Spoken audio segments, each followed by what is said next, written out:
I never imagined that being honest, completely painfully honest, would be the very thing used to hurt me. They say the truth sets you free. But in my case, the truth set fire to everything I thought was safe. My name is Emily. I'm 28, and like many people, I've made mistakes, trusted the wrong people, and tried to find love in the middle of all the chaos that life brings. This is my story, not just about love and betrayal, but about learning to stand up for myself when I almost forgot how. I never planned to date my ex-best friend. It just happened, but it changed me. And when I finally found someone new, someone I thought would treat me differently, I decided to do something I hadn't done in a long time. I told the whole truth. About my past, about Adam, about Jake. I laid it all bare, because I believed that the right person would never weaponize my vulnerability. But I was wrong. Let me take you back to the beginning. It all started 2 years ago. I had just gotten out of a messy breakup with Jake, someone I'd been with for almost 3 years. He was controlling, emotionally cold,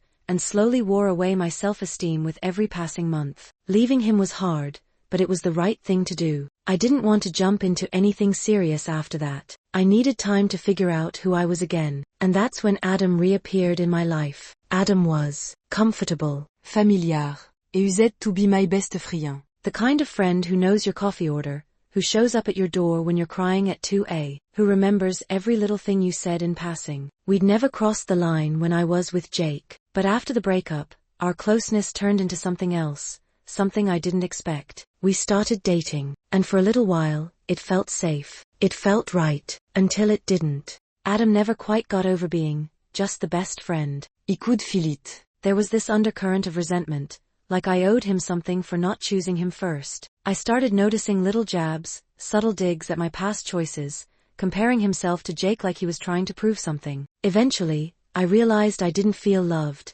I felt tolerated, and I wasn't going to live like that again. So I ended things. It wasn't ugly, it was just empty. And after we broke up, we went our separate ways. For a while, I kept to myself. I worked, traveled a bit, focused on my hobbies. I got better, stronger. I started to feel like myself again. And then I met Mike. Mike was different. Or at least, that's what I believed. He was easy to talk to.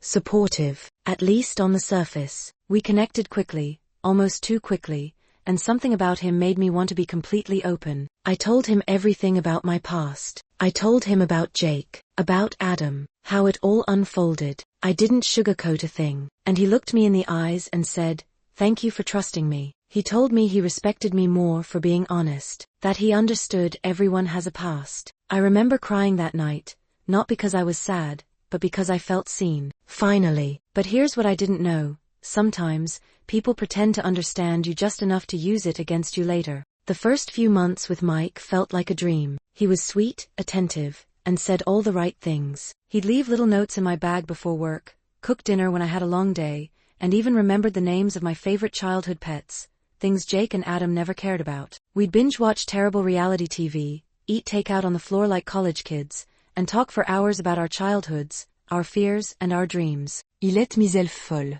Hard. I really thought I had finally found someone safe. So, on his birthday, I decided to do something special. Something big. Mike had been talking about the PS5 for months. He'd send me screenshots of limited drops and joke about scalpers ruining his dreams. I laughed with him, but quietly, I started saving. Every extra shift I could pick up, every dinner I skipped out on ordering, every little luxury I passed up, because I wanted to surprise him. I wanted to see that wide-eyed childlike joy on his face when he opened the box. And I did. The morning of his birthday, I wrapped the box with shaky hands and left it on the kitchen table with a note, to the man who reminded me how to smile. Happy birthday, love. Emily. His reaction was, everything, or so I thought. Later that evening, we had a small party at our apartment. Just a few of Mike's friends. Some I liked, some I barely knew. One of them was Jessica. Jessica had always been a little off-putting. Loud, brash, and the kind of person who gave off mean girl in disguise energy. She never said anything outright cruel, until that night. She picked up the PS5 box with a grin and said, "Damn Mike, she must be a good lay to afford this kind of gift." The room looked. I didn't. I tried to smile it off, but something inside me cracked. I looked at Mike, expecting him to say something, to defend me, to tell Jessica she was out of line. He just shrugged. She's not wrong, he said, chuckling. She used to date both Adam and Jake. Girls got experience. I froze. Everything stopped. The laughter, the clinking of glasses, the low hum of background music. All I could hear was my own heart thudding in my chest. And in that moment, I didn't feel like his girlfriend. I felt like a punchline. I pulled him aside after the party. My voice was calm, too calm for the storm brewing inside me. Why would you say that?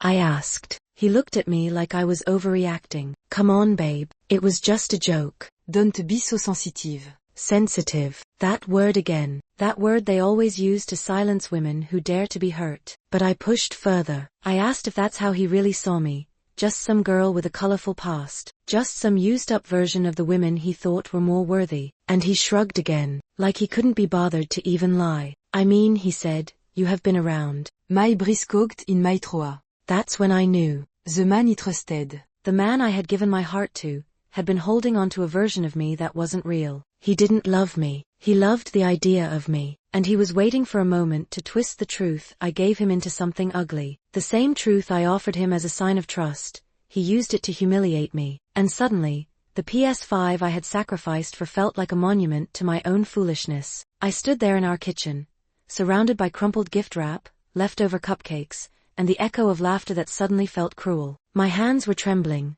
not with rage, but with disbelief. He thought I wouldn't do anything, that I'd shrug it off, swallow it down, and pretend I was okay. Because it was just a joke. Because I've been around. But something in me snapped. Not the kind of snap that leads to screaming or crying in front of everyone. It was quieter than that. More dangereux. It was the snap of realization, of clarity. I went into our bedroom, closed the door, and stared at the PS5 sitting on the shelf like some kind of cruel trophy. I remembered every missed coffee I skipped to afford it, every hour of overtime, every small thing I gave up, for a man who saw me as a joke. And then I did something I had never done before in a relationship. I picked it up, gently, quietly, and put it back in the box. The next morning, before Mike even woke up, I loaded the PS5 into my car and drove to the store. I walked in, receipt in hand, and returned it. No tears. No drama. Just a woman taking back what she knew she didn't deserve to lose. Of course, the messages started coming almost immediately. Wow, over a joke?